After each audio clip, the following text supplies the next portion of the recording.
Hello friends, आप सभी का स्वागत है हमारे YouTube channel MB study classes पर। आप सभी कैसे हैं? आप सभी ने मेरी प्रीवियस वीडियोस देखी हैं या नहीं, आप मुझे ज़रूर बताइएगा। क्योंकि मैंने जो है ये हिस्ट्री की जो सीरीज चलाई है वो आपकी हेल्प करने के लिए चलाई है, ताकि आप अच्छे से हिस्ट्री को कवर कर पाएँ आपके एग्जाम के लिए। मैंने अभी वैदिक काल को कंप्लीट किया है, मेरी लास्ट वीडियो में ही मैंने वैदिक काल को कंप्लीट कर दिया है। तो आप मेरी वीडियोज़ को ज़रूर देखिएगा और आप उनका बेनिफिट लीजिए। ठीक है, चलिए आज हम जो करेंगे वो है हमारा जैन धर्म। जैन धर्म जो है हमारा आज पार्ट 1 करेंगे। हम सभी टॉपिक्स को जो बड़े हैं उनको छोटे छोटे पार्ट्स में डिवाइड करके पढ़ेंगे, ताकि आसानी से हम उनको समझ सकें, आसानी से हम उनको याद कर सकें। मैं आप लोगों के लिए बहुत अच्छे से, बहुत मेहनत से कंटेंट बनाती हूँ, तो प्लीज़ आप सभी मेरी वीडियोस को लाइक किया करिए, ज़्यादा से ज़्यादा शेयर भी किया करिए। चलिए अब हम अपनी वीडियो को स्टार्ट करते हैं। भारत के प्रमुख धर्म। सबसे पहले हम स्टार्ट करेंगे क्या, भारत के प्रमुख धर्म। इसमें क्या है, 6वीं शताब्दी में भारत में कुल 72 संप्रदाय थे। कितने संप्रदाय थे? 72 संप्रदायों का विकास हुआ था, जिसमें जैन धर्म, बौद्ध धर्म, आजीवक संप्रदाय, शैव धर्म और वैष्णव धर्म, इस्लाम धर्म और भी काफी धर्म थे, पारसी धर्म, यहूदी धर्म, ये सभी जो थे वो प्रमुख धर्म थे, विकसित हुए थे। ठीक है, उनमें से आज जो हम पढ़ेंगे वो सबसे पहला है हमारा जैन धर्म। जैन धर्म जो है वो हमारे एग्जाम्स के लिए बहुत इंपॉर्टेंट है, एग्जाम्स में आता है, तो हम एग्जाम के लिए इसको कवर करेंगे। चलिए हम जैन धर्म को स्टार्ट करते हैं। फर्स्ट पॉइंट है हमारा जैन धर्म में, इसके संस्थापक कौन थे। कोई भी धर्म बना है तो उसके कोई ना कोई संस्थापक जरूर होंगे, तभी उस धर्म को बनाया गया होगा ना। तो जो हमारे जैन धर्म के संस्थापक थे वो कौन थे? ऋषभ देव। जैन धर्म के संस्थापक हमारे ऋषभ देव थे। अब जैन धर्म के प्रवर्तक को क्या कहा जाता था? तीर्थंकर कहा जाता था। जैन धर्म के जो प्रवर्तक होते थे उन्हें क्या कहा जाता था? तीर्थंकर। नेक्स्ट पॉइंट है हमारा, तीर्थंकर का अर्थ क्या होता था। तीर्थंकर का अर्थ जो होता था वो होता था दुख से परे संसार रूपी सागर को पार करने वाला। दुख से परे संसार रूपी सागर को पार करने वाला तीर्थंकर का अर्थ होता था। अब हमारे जैन धर्म में कितने तीर्थंकर हुए हैं? 24 तीर्थंकर हुए हैं। हमारे जैन धर्म के अंतर्गत 24 तीर्थंकर हुए हैं। फिर हमारा नेक्स्ट पॉइंट है, जैन धर्म के सबसे पहले तीर्थंकर कौन थे? सबसे पहले तीर्थंकर हमारे ऋषभ देव थे जैन धर्म के। ठीक है, जो हमारे जैन धर्म के सबसे पहले तीर्थंकर थे वो ऋषभ देव थे, यही इसके संस्थापक भी थे। ठीक है, फिर क्या है, इन्होंने हिमालय पर तपस्या की और मोक्ष प्राप्त किया था। किसने हिमालय पर तपस्या की थी? ऋषभ देव ने हिमालय पर तपस्या की थी और मोक्ष को प्राप्त किया था। इनके बाद हमारे कई तीर्थंकर आए। जो अब मुख्य हमारे जो मेन तीर्थंकर हैं वो है 23वें तीर्थंकर, जिनका नाम था पार्श्वनाथ। 23वें तीर्थंकर का नाम क्या था? पार्श्वनाथ था। अब क्या था, इन्होंने झारखंड के सम्मेद शिखर पर ज्ञान की प्राप्ति की थी। झारखंड का सम्मेद शिखर है, सम्मेद पर्वत है झारखंड में, उस पर इन्होंने तपस्या की थी और ज्ञान की प्राप्ति की थी, जिस कारण सम्मेद शिखर का नाम क्या हो गया? पारसनाथ की चोटी हो गया। सम्मेद शिखर जो झारखंड में है उसका नाम पारसनाथ की चोटी हो गया था। चलिए नेक्स्ट पॉइंट पर चलते हैं। अब जो हमारे 23वें तीर्थंकर थे पार्श्वनाथ, उन्होंने क्या किया था? ज्ञान प्राप्ति के बाद उन्होंने चतुरायन धर्म दिया था। क्या दिया था उन्होंने? चतुरायन धर्म दिया था उन्होंने। और इस चतुरायन धर्म के अंतर्गत क्या था? नंबर 1 पॉइंट था झूठ ना बोलना। किसी भी स्थिति में, कैसी भी परिस्थिति में कुछ भी हो जाए, लेकिन झूठ नहीं बोलना है। उनका कहना था झूठ नहीं बोलना है। नेक्स्ट पॉइंट था हमारा, इनका जो चतुरायन धर्म में नेक्स्ट पॉइंट है वो है धन संग्रह ना करना। इनका ये भी था कि धन को संग्रह नहीं करो, धन को संग्रह करना ही नहीं है। फिर थर्ड था चोरी ना करना, चोरी भी नहीं करनी है, इनके चतुरायन धर्म के अंतर्गत आता है। और फिर चौथा आता है हिंसा ना करना। सबसे पहला क्या है? झूठ ना बोलना, सेकंड है धन संग्रह ना करना, थर्ड है चोरी ना करना और फोर्थ है हमारा हिंसा ना करना है। ओके, चलिए फिर क्या था? जैन धर्म के जो 24वें तीर्थंकर थे वो महावीर स्वामी थे, और यही अंतिम तीर्थंकर भी थे। जैन धर्म के 24वें और अंतिम तीर्थंकर कौन थे? महावीर स्वामी। ठीक है, कौन है? महावीर स्वामी। इन्हें जैन धर्म का वास्तविक संस्थापक कहते हैं। महावीर स्वामी को जैन धर्म का क्या कहते हैं? वास्तविक संस्थापक कहते हैं। संस्थापक कौन है? ऋषभ देव, मैंने आपको ऊपर बताया है। और वास्तविक संस्थापक कौन है? वो है महावीर स्वामी। अब चलते हैं नेक्स्ट पॉइंट की तरफ। अब हमारे आते हैं महावीर स्वामी। महावीर स्वामी कौन थे? जैन धर्म के 24वें तीर्थंकर, और अंतिम तीर्थंकर भी महावीर स्वामी ही थे। चलिए अब महावीर स्वामी का जन्म कब हुआ था? इनका जन्म हुआ था 540 ईसा पूर्व। महावीर स्वामी का जन्म 540 ईसा पूर्व में हुआ था। कहाँ पर हुआ था? वैशाली के कुंडग्राम में हुआ था। वैशाली के कुंडग्राम में इनका जन्म हुआ था। अब कुंडग्राम कहाँ है? वैशाली कहाँ है? वैशाली जो है वो बिहार में है। वैशाली कहाँ है? बिहार में है। बिहार में वैशाली के कुंडग्राम में महावीर स्वामी का जन्म हुआ था। ठीक है, फिर आता है हमारा, इनके पिता का नाम क्या था? इनके पिता का नाम था सिद्धार्थ। इनके पिता का नाम था सिद्धार्थ, जो कि ज्ञात्रिक कुल के राजा थे। महावीर स्वामी के पिता सिद्धार्थ थे, जो कि ज्ञात्रिक कुल के राजा थे। नेक्स्ट आता है हमारा इनकी माता। इनकी माता का नाम है त्रिशला, जो कि लिच्छवी नरेश चेटक की बहन है। कौन थी? वो लिच्छवी नरेश चेटक की बहन थी। नाम क्या था? त्रिशला। ये आप याद रखिएगा, पॉइंट्स जो मैं करा रही हूँ, इसीलिए मैंने इनको अलग हाईलाइट करके कलर से लिखा हुआ है, ताकि आपको अच्छे से ये दिखें, आप अच्छे से इनको पढ़ पाए, क्योंकि ये इंपॉर्टेंट है, क्वेश्चन पूछ लिए जाते हैं एग्जाम्स में, इसलिए। नेक्स्ट आता है इनके भाई। इनके भाई का नाम क्या है? नंदी वर्मन। महावीर स्वामी के भाई का नाम क्या था? नंदी वर्मन। और ये कौन थे? इनसे बड़े थे, इनसे छोटे नहीं थे, इनसे बड़े थे। फिर आता है हमारा इनकी पत्नी का नाम। इनकी पत्नी का नाम क्या था? यशोदा। महावीर स्वामी की पत्नी का नाम क्या था? यशोदा था। महावीर स्वामी की पुत्री का नाम प्रियदर्शनी अन्नोज्या था। इनकी पुत्री का नाम प्रियदर्शनी था, जिसका दूसरा नाम अन्नोज्या भी था। महावीर स्वामी के दामाद का नाम जमाली। इनके दामाद का नाम क्या था? जमाली था। अब महावीर स्वामी ने गृह त्याग कब किया था? गृह त्याग उन्होंने 30 वर्ष की अवस्था में कर दिया था।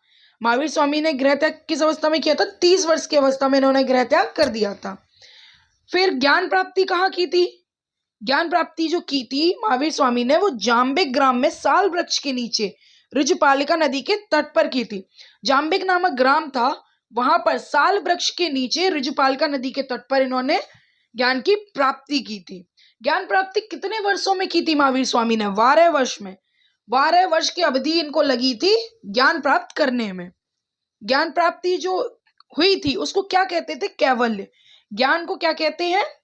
जैन धर्म में कैवल्य कहते हैं। ठीक है, फिर आता है इनके जो प्रथम शिष्य थे वो कौन थे? जमाली। इनके खुद के दामाद ही इनके सबसे पहले शिष्य थे, और इनकी सबसे पहली शिष्या जो थी वो थी चंपा। कौन थी? चंपा। अब महावीर स्वामी ने अपना सबसे पहला जो उपदेश है वो कहाँ दिया था? राजगीर बिहार में।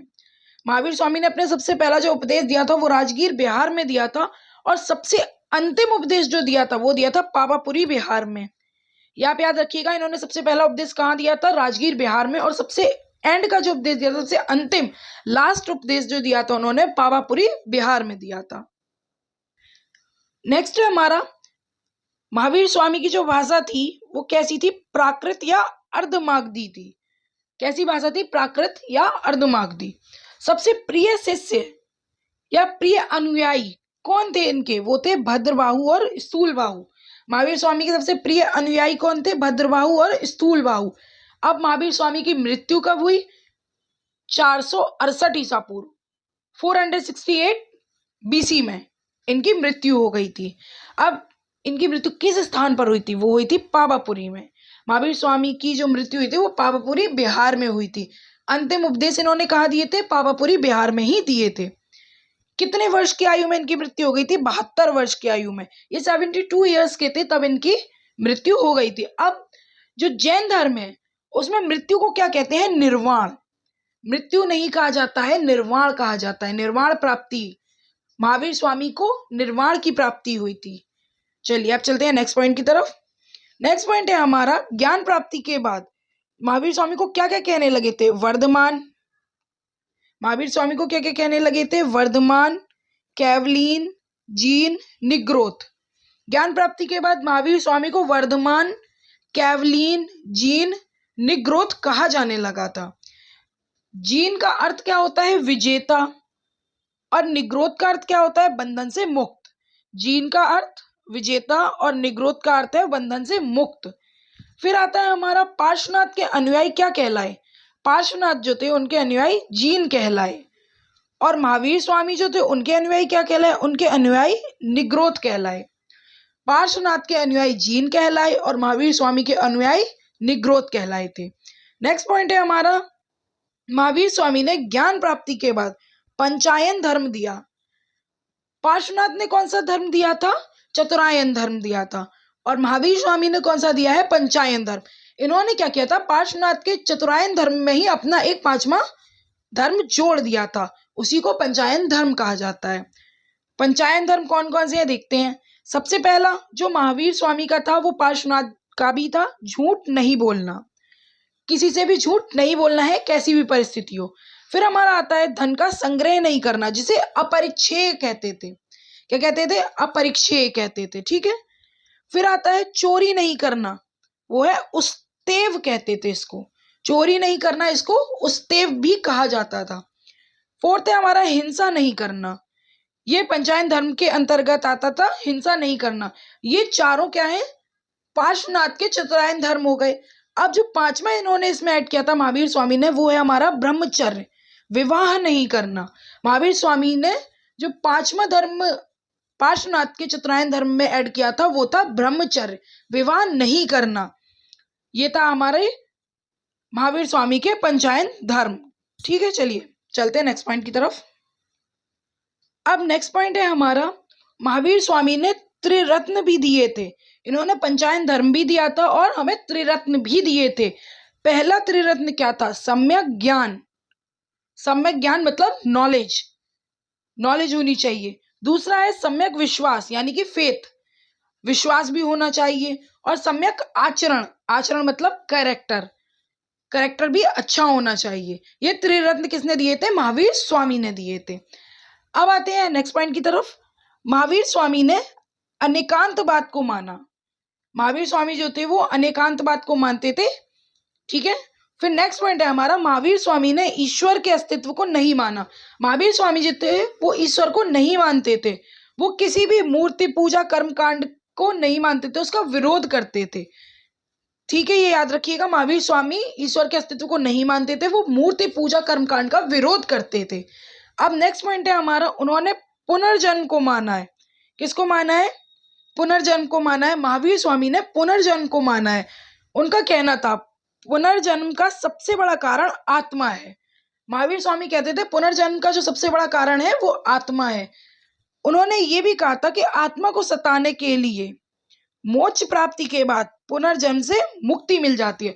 उन्होंने कहा कि आत्मा को इतना सताओ, इतना तप करो, इतना उसे इतना कठोर तरीके से रखो कि जो आत्मा है वो इतनी परेशान हो जाए कि उसको मोक्ष प्राप्ति हो जाए, वो दोबारा पुनर्जन्म ले ही ना।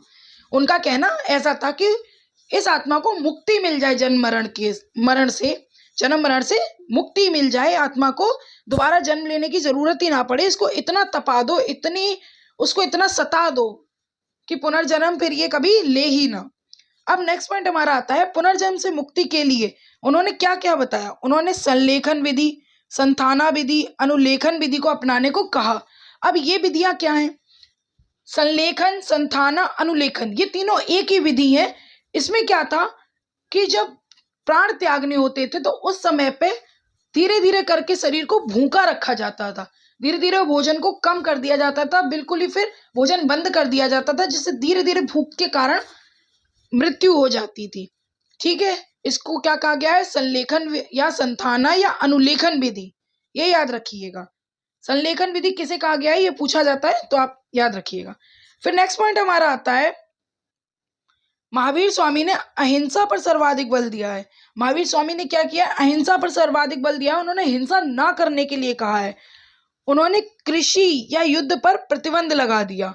उन्होंने कृषि और युद्ध पर प्रतिबंध लगा दिया। उन्होंने कहा जो वृक्षों पर फल पत्ते, जो सब्जियां उगती हैं उन्हीं को खाया जाए, कृषि नहीं की जाए, उनको जमीन में उगाया नहीं जाएगा। जो स्वयं उगाते हैं, जो खाने लायक वस्तु हैं, उनको आहार में लिया जाए, उनको भोजन में लिया जाए, लेकिन उगाया ना जाए। उनका कहना था कि अगर हम जमीन में कृषि करते हैं, खेती करते हैं, तो कहीं ना कहीं उसमें आप देखते होंगे कि जमीन में बहुत सारे हमारे जीव जंतु होते हैं, वो उसमें उसमें कट जाते हैं, दब जाते हैं, उनकी डेथ हो जाती है इस वजह से, उन्होंने कहा था कि कृषि को नहीं करेंगे, उन्होंने अहिंसा पर बल दिया था। वो इसे भी हिंसा में कहते थे कि ये भी हिंसा है, इसलिए उन्होंने कृषि भी प्रतिबंधित कर दी थी।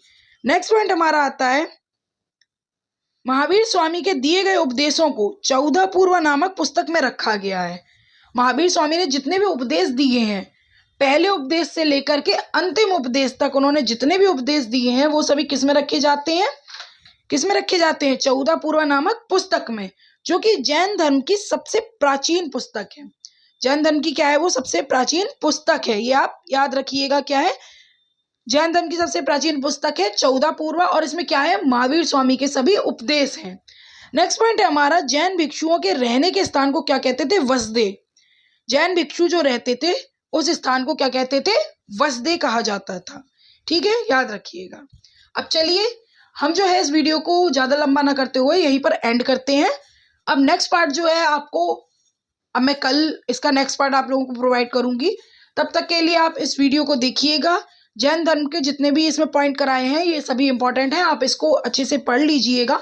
पीडीएफ जो है वो मैं अपने टेलीग्राम चैनल पर अपलोड कर देती हूँ टॉपिक कंप्लीट होने के बाद, तो आप मेरे टेलीग्राम चैनल को ज्वाइन कर लीजिए, वहां से पीडीएफ डाउनलोड कर लीजिएगा, वहां से आप उस पीडीएफ को पढ़िएगा।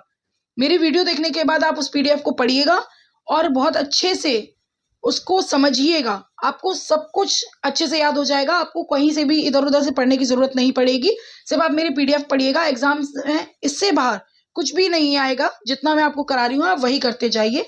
फिर एंड में जब हमारे टॉपिक्स कंप्लीट हो जाएंगे मैं आपको क्वेश्चंस भी प्रोवाइड करने लगूंगी, तब तक आप इन्हीं को कंप्लीट कीजिए अच्छे से। क्वेश्चन आप तभी कर पाएंगे जब आपकी थ्योरी कंप्लीट होगी। तो आप अच्छे से पढ़िएगा और मेरी वीडियो को ज़्यादा से ज़्यादा शेयर कीजिए आप लोग, ताकि और सभी पर पहुंचे ये वीडियो और सभी को हेल्प मिले उनकी तैयारी में। तो आप लोग मेरी इस वीडियो को ज़्यादा से ज़्यादा शेयर कीजिएगा, वीडियो को लाइक कीजिएगा, मेरे चैनल पर नए हैं तो इसको सब्सक्राइब भी कीजिएगा। And thank you, take care, मिलते हैं नेक्स्ट वीडियो में।